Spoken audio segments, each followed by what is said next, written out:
overall, July was an amazing reading month. Hi guys. Oh my god, they didn't even fall. Welcome to the July reading wrap up. It's so good. Like, I just can't film a reading wrap up without it. Okay, like every other month, I'm gonna go through the books in the order that I read them. Guys, I read 14 books this month. That's not normal for me. I feel like on average I read like 8 to 10. So I feel like I popped off. And I had some amazing reads. Overall, July was an amazing reading month. The first book I read was Mary Jane by Jessica Anya Blau, and I gave it 4.5 stars. This literary fiction follows Mary Jane, who is a 14-year-old babysitting for family for the summer, and Mary Jane's household is very strict and traditional. Like, the mom's making dinner every night, everything's covered. And for the family that Mary Jane is babysitting for, they're the complete opposite. They're this very free-going, whimsical family dancing around the kitchen. The wife is not cooking dinner every night, and she's like not wearing bras under her t-shirts, and Mary Jane is just like, oh my god, what is this family? But she's just discovering that there's more ways to live in life, and then she's also just uncovering different topics and growing through those like kind of teen years. I mean, this is all told in one summer, but I mean, like, as a 14-year-old, you're definitely starting to learn topics as far as the real world goes. And I loved that this author really encompassed a 14-year-old's mind in discovering those, like the thoughts that Mary Jane had. I'm like, yeah, no, that's very realistic to a way a 14-year-old would react and think about this stuff. So I really enjoyed this book. It was the perfect beach summer read for me. It gave me just a different genre to read than a summer rom-com. The next book I read was People We Meet on Vacation by Emily Henry. I gave this book 4 stars. I was very scared to read this at first just because of how many mixed reviews this book gets compared to Emily Henry's Beach Read and Happy Place. But I love this book. I read it in 2 sittings, I believe, and I also listened to the audiobook, so I think just hearing Emily Henry's magical banter verbally was just so enjoyable. I couldn't get enough. It follows Alex and Poppy, where they met in college and they start taking these summer trips together, but on a college budget at first, so they're very like, cheapest way we can do this. And then it blossoms into Poppy having a career out of it, where she has like a travel blog, and then she's working at this company. So Alex and Poppy's summer vacation ends up being more, you know, like extravagant and like on the company's dime, and it's great. But 2 summers ago, whatever happened, they now don't talk, and Poppy just finds herself thinking back on the last time that she was just truly happy. She realized that it was just on a summer trip with Alex. So she reaches out to him to take one more summer trip in hopes of just rekindling their friendship, and you just follow along with their story. You get, I think it's just the single POV, but your duo timeline. So you just get that back and forth timeline of when they first met, and then their different summer trips, and then obviously the present timeline. The next book I read was McGlue by Otessa Moshfegh. I gave this book 2 stars. I read it as a part of the Summer Ween Challenge. It's a novella. No, I did not like this book. I didn't like the language in it, like the writing of it, just the choice of words. I just did not enjoy it. It was definitely up the alley of Otessa. Like, it was weird. But there are better Otessa Moshfegh books, I feel like, that you can read. So I definitely don't recommend it. I'm not even going to talk about it anymore. The next book I read was His and Hers by Alice Feeney. I gave this book 5 stars. I love this book. It's the second Alice Feeney book that I read, and I loved it so much more than Rock, Paper, Scissors. I think I gave that book 4 stars. His and Hers is following 2 people that used to be married. You're getting that duo POV along with letters from the killer. I don't think you really want to explain too much about Alice Feeney's books before you go into it. So as short as I can, there's been a murder, and the ex-wife is a journalist type person, a news anchor, I don't know what they're called, and then the ex-husband is like a detective. They're kind of brought back into the same place because she wants to cover the story. It's in his town, and then also you get these letters thrown in from the killer. It's nuts, and I definitely recommend it. Look it up more if you want to, but I recommend you read it, and I recommend you go in pretty blind. The next book I read was Billy Summers by Stephen King. I gave this book 4.5 stars. I thoroughly enjoyed this book. It was my first Stephen King book outside of school. I read The Green Mile in school, and I mean, like, sure, I get, like, we'll count it, but this is my I feel like first real Stephen King book, and it was a perfect book to get into Stephen King. I was very surprised at how much I enjoyed this book. It definitely took me like the first 50 pages or so just to get more familiar with Stephen King's writing. Again, I don't read his books, so once I got past that and just got more comfortable, I wanted to know everything that happened. You're following Billy Summers, who was an ex-Marine, and he is now turned assassin. And he has one last job. He's like, this is it, and then I'm done. I'm getting old for this. I'm tired. You know what I mean? And so you're not told anything about what the last assignment job is, so I'm not going to talk about it. But you get to see how Billy Summers' brain works and how smart he is and more of his past. And it's just such an amazing, amazing story. Oh my gosh. I don't want to talk too much about this either, just because I do want you to read it, and I think it is better to just not know a whole lot going into it. The next book I read was Talk Bookish to Me by Kate Bromley. I gave it 4 stars, and I feel like this book is not talked about enough. I hope more people read it, but it's following Kara and Ryan. Kara is a romance author, and Ryan pops back into her life. He is her ex-boyfriend from college, but like her first everything, like her first love, her first kiss, you know what I mean? And she is on a deadline for her book. Her best friend's getting married, and that's how Ryan pops back in. Ryan is a part of the groomsmen group. She's navigating him just being a part of her life for that week or weekend or whatever, and then also like the stress of this deadline of her book, and she's just kind of in a slump with it. It is such a cute book. I definitely read it in one of my videos. I think it was maybe the 48-hour readathon. It's one of them. And if you want to see more of my just like real-time reactions, please watch that. It was so good. The next book I read was Red Rising by Pierce Brown. I gave this book 4.5 stars. If you like science fiction, this book has hype for a reason, and I think you would thoroughly enjoy it. It is following Darrow. In this world, there are different classes of people, the top ones being golds, and the not really bottoms, but one of the kind of lower ones are reds, and that's what Darrow is. And the reds are mining deep below Mars' surface, being told by the society, golds, that they're doing this to bring civilization to Mars. You know, like, you're doing this for mankind, you're so great. And Darrow quickly learns it's all a lie. They've already inhabited Mars. They've already inhabited many planets in the solar system. And so everything he's been told is a lie. His life's a lie. Like, he feels destroyed by the society. And so the only way to get back at everything is a revolution. And so the whole trilogy of Red Rising is Darrow becoming a gold and infiltrating the gold's like realm in their world to take it down from within. The first book is definitely described as Hunger Games in the solar system. Very true. It's very Lord of the Flies. It's very Hunger Games. It's so, so interesting. I love this book.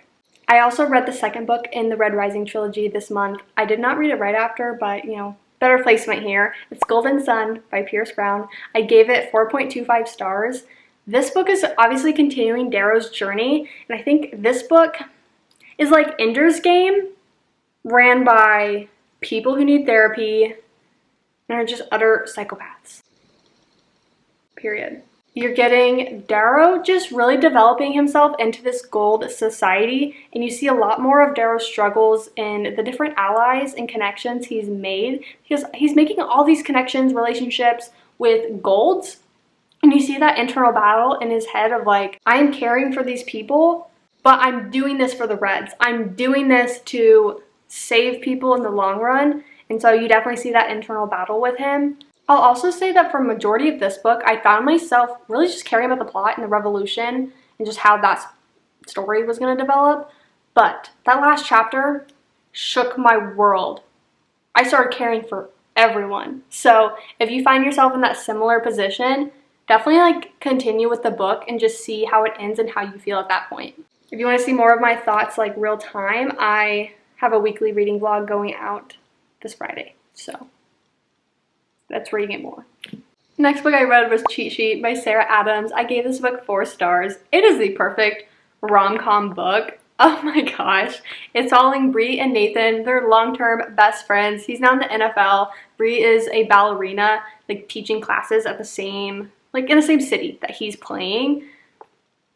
These two, they've liked each other since they've met, and they both think that the other doesn't like them, so they'll always like date other people and like kind of make these comments, putting each other in the friend zone. And this whole plot of the book is Nathan with his buddies, his teammates, like, I'm getting out of the friend zone, but like he's not really in it. So it's just so funny seeing Nathan try to get out of the friend zone, but then Bree's like, what is he doing? Like, no, he doesn't like me, I know that, you know, like it's so good. And just seeing the NFL players involved, it was just fun. I love watching football, and so I think having that extra element in it just made it really enjoyable for me. I love sports, so yes, please read this book if you have any interest in it. It's just a perfect, lighthearted, easy read. The next book I read was Murder on Mustang Beach by Alicia Bessette. What did I give this? I gave it 3.5 stars. Okay, so this is the second book in a series. I don't know what it's gonna be, but she had Smile Beach Murder come out this year, and then this book came out shortly after, so go her. But it's just this very cozy summer mystery. So it literally says an Outer Banks bookshop mystery. Our main character works at a bookshop, and I can't really talk too much about this book because it is the second book, but she's an ex-journalist now back in her hometown after being laid off, I think, by the company. That was like kind of the first book, and so in the second book she's still in that town working at the bookshop. Another murder happens nearby, and of course she's gonna solve it again. It is just a very cozy beach mystery, and I think if you're looking for a beach read that isn't like a romance book or just not that deep, this is really fun. It's kind of a nice mystery to read. The next book I read was The Bodyguard by Catherine Center. I give this book 4.5 stars. I love this book so much. Oh my god. It's following Hannah and Jack. Hannah's the bodyguard. Jack is this movie star actor, and everything about this book. Jack doesn't want his family to be like worried about his safety, worried about their safety, and so he convinces Hannah to essentially be his girlfriend and fake date so that they're not alarmed that he's a bodyguard. I love a fake dating trope, and Catherine Center nailed it. This book is set in fall, so I'd say if you are wanting to read it, maybe read it in like September, October, November time, like more fall season. I think it would just feel even better, but nonetheless, this book was so good. Please, that's all I gotta say. Please read this. The next book I read was Caraval by Stephanie Garber. I gave this book 3.5 stars. I think this is a trilogy, if I'm not mistaken. I think there's only 3 books. It's following Scarlett, and Scarlett has a younger sister, and every year Scarlett's writing to the Caraval legend master of these games saying, will you please come to my city and host these games, because my sister really wants to be a part of this. And every year she doesn't hear back, and then one year she does. She gets a letter from the Caraval master, and she gets 3 tickets for her sister, and a +1, because in the last letter that Scarlett sent, she said, like, I'm getting married, you know, like, so she has a fiance. They end up at the games despite a very strict father that they know they should not be leaving their house. And essentially, her sister, what's her sister's name? Tella. Tella's kidnapped by the Caraval legend master day 1, and Scarlett is freaking the freak out. So you're following Scarlett's journey in these games, trying to beat the game to get her sister back. I found myself loving the games. The concept of the games were so cool to me, and I'd love to see that brought to life. I didn't really care for the characters that much, and I didn't really care for the subplot of romance. So that's just me. I still do recommend this book because you may care for the romance more, but also 3.5 stars. Like, the main plot of the book with Caraval is so cool. Mind-boggling. So I do recommend the book. This next book is what we've all been waiting for. I read Fourth Wing by Rebecca Yarros. I gave this book 5 stars. I am utterly obsessed with this book. I can't stop thinking about it. This book has hype, but it has hype for a reason. What's the rating on Goodreads? This book nearly has 280,000 reviews, and the average rating is 2.67. That is insane. I feel like you have to know what this book is about, but the off chance you're just like, I can't really remember, blows my mind. It's following Violet, and Violet's mom is the general in this military, and her whole life, Violet's trained to be a scribe. That's what her dad was. And a year before she's supposed to go to war college and take the scribe test and, you know, start that journey, her mom is like, no, you're going to be a writer. You're going to join the writer's quadrant, like me, your sister, your brother. Like, you're a Sorengale. Like, that's her last name. It's Violet Sorengale. Like, you have to be a writer. I'm like, wow, the pressure.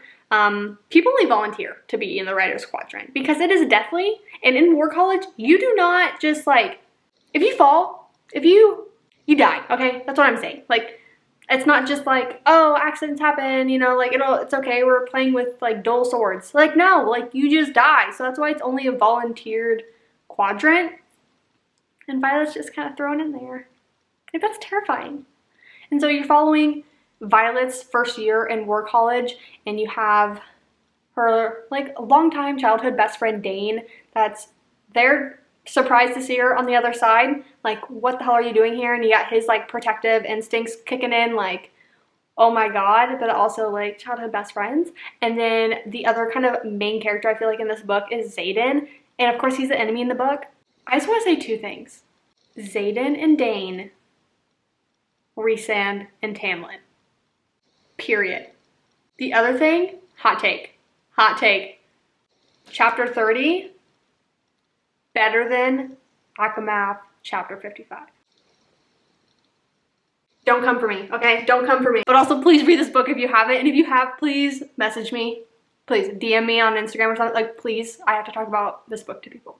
The last book I read this month was Once Upon a Broken Heart by Stephanie Garber. I gave this book 4 stars. This book is talked about so much, and it's hyped up so much. It's following Evangeline Fox, and essentially her one true love is getting married to someone else. And she's like, this can't be real, like, he has to be bewitched, like, this can't be his doing, it doesn't make sense. So she strikes up a deal with the Prince of Hearts to stop the wedding with the condition that she has to kiss 3 people of his choosing at any time. Weird, okay? It's just weird. And, of course, these Prince of Hearts fellas, these fates, they're not known to be good people, right? They're wicked, they're cruel, and so of course she finds that out pretty quickly, and you're just following now, like, her journey. And I would just say, I guess I didn't love Evangeline for a majority of this book. She started out as this very just juvenile young girl, it felt like, that's just like, love is above everything else, and I'm gonna be destroyed if he gets married to someone else, and life will be over. So I did like by the end that you saw so much of her growth, and just seeing, like, there's more to that than just like a boy. And you're stronger than that just like as a woman. So do better. And I did like that growth part of it. And I will definitely be carrying on with this. I don't know if it's just a trilogy, because the 3rd book comes out in October. I don't know if there's supposed to be more after that. But I'm going to read the 2nd book and then obviously the 3rd. Whew. That was a much needed break. For my August TBR, I'm just going to quickly read off the list I have. I only have about half of them physically with me at this point, so no point in busting out only half of them. I want to read Legendary. It's the 2nd book in the Caraval trilogy. I want to read The Atlas Paradox. That's the next book after the Atlas 6. I've been holding off on it because I wanted to buy the paperback, but I'm just renting it from my library and then I'll get the physical copy later. I want to read Morningstar. That's the 3rd book in the Red Rising trilogy. I want to start The Naturals. I mean, everyone's talking about this book right now, and I love true crime. I love Criminal Minds, and just make it YA. I feel like that'd be so fun. I want to read The Princess of Souls. That's the 2nd sort of book to Kill a Kingdom. I don't think it's an actual 2nd book, and I think it's just maybe in the world, but they kind of go together. I'm not exactly sure. I want to read City of Bones. I want to start my Cassandra Clare journey. Rachel Catherine, she's convinced me. These last 4 books were on my last month's TBR, like for July, and I just didn't get to them. So I want to read Flawless. I'm dying to read that book. I want to read Bunny. I want to read Daisy Hates. I don't know how I haven't read it yet. And the last one is ACOWAR. Those are the 10 books that I have on my TBR at this point. So I just want to choose from those primarily we never know what other books are going to end up on that list. Obviously, I feel like I probably only read like 5 books of my July TBR, so 14 books read, but you know, only 5 of them were planned. That concludes my July reading wrap up and my August TBR. Thank you so much for watching, and I will see you in my next one.